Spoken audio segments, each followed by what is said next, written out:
Dans le Seigneur, soyez tous bénis au nom de notre Seigneur et Sauveur, Jésus-Christ de Nazareth. Nous sommes dans l'émission intitulée Jésus-Christ Sauveur. Jésus-Christ Sauveur, c'est une émission du Centre des ambassadeurs du Christ dans le monde ainsi que le CAC. C'est une émission qui vous est présentée par l'apôtre Ambroise Karengaï, le Shadaïen Makarata Tunzambi. Je suis le fondateur ou bien le président général de l'église Centre des ambassadeurs du Christ dans le monde ainsi que le CAC.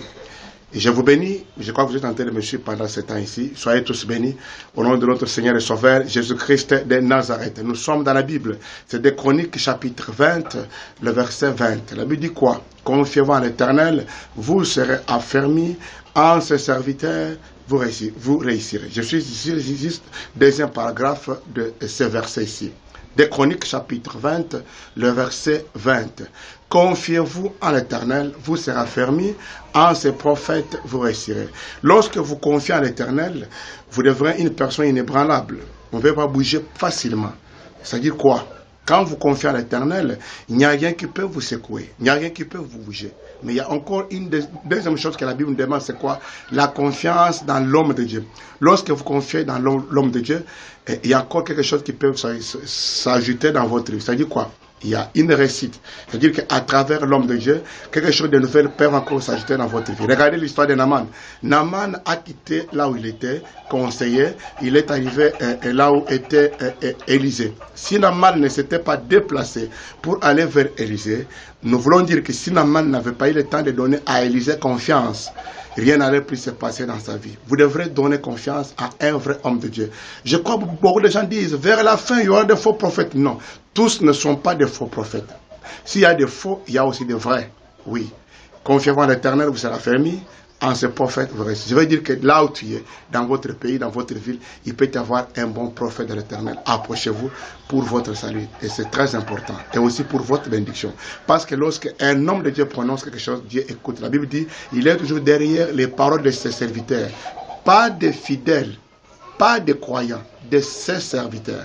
Lorsque vous croisez un bon serviteur de l'Éternel, il dit quelques mots et cela peut arriver dans ta vie. Tu pourrais aussi être béni et aussi réussir dans la vie. Soyez bénis. Regardez un peu l'histoire de cette femme ici, qui a été frappée de chez nous, c'est qu'on dit cansonde. Chez nous, il y a deux phénomènes, ce qu'on appelle un tétard et cansonde. Donc, chez vous, je ne sais pas, on appelle ça cancer ou quoi, je ne sais pas. Mais vous allez suivre un peu cette histoire-là. Cette femme ne sait pas marcher. Regardez comment on l'a menée. Ne sait pas marcher. Elle est en train de pleurer. Elle pleurniche, ne sait pas marcher. Lorsqu'on la tient, c'est comme si on est en train de la faire très mal. Vivez cela, regardez, ça va vous faire très mal.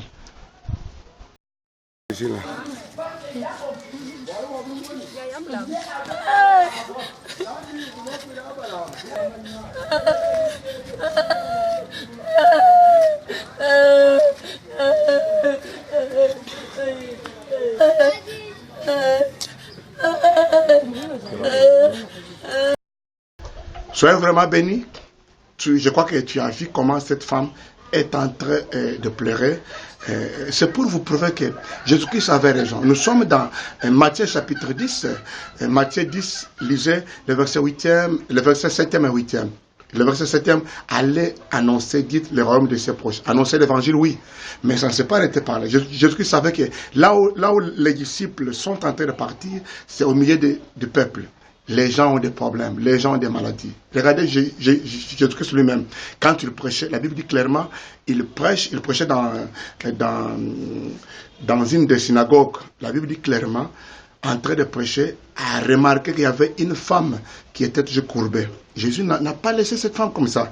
Jésus-Christ a pris soin de voir la vie de cette femme ici. Donc je parle d'un Jésus qui, il y a l'annonce de l'évangile, en même temps, il y a surveillance de nos santé et de nos problèmes quotidiens. Regardez maintenant ce qui s'est passé avec cette dame-là.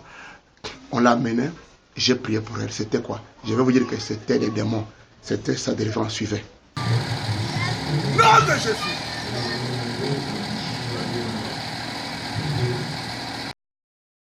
Tu as vu que c'était des démons. Je vous ai fait voir ça en extrait. C'était des démons. Alors, j'ai prié pour cette dame. C'est comme cet homme qui est dans Luc chapitre 5. L'homme qui restait dans le cimetière. La Bible dit clairement, quand Jésus-Christ est arrivé, a prié sur ces messieurs. Tout d'un coup, les démons sont sortis en lui. Et on a retrouvé cet homme dans son bon sens, retourné à l'initial. Lorsque les démons sortent dans la personne, on peut témoigner et on peut encore revivre le meilleur de la vie. Que le Dieu Tout-Puissant te bénisse. Regardez ce qui s'est passé juste après sa délivrance. Suivez.